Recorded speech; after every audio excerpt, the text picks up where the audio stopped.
My name is Adil, and he came from Indonesia for the RP problem. Sir, please introduce yourself. Okay, my name is Brian Akbar. I'm from Indonesia.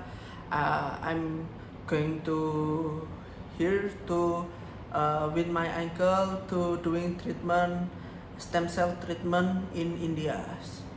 So, When it was diagnosed?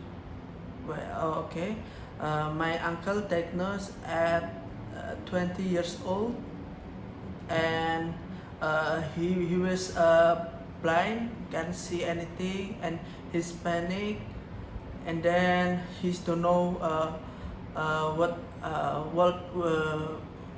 what he can do, because the doctor diagnosed the disease cannot be cured.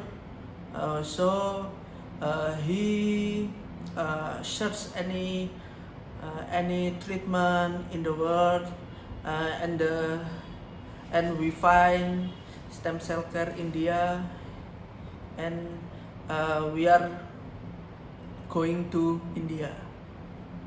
Okay. So, how was your experience during the communication with us and during the treatment? Okay, we very excited, we very happy.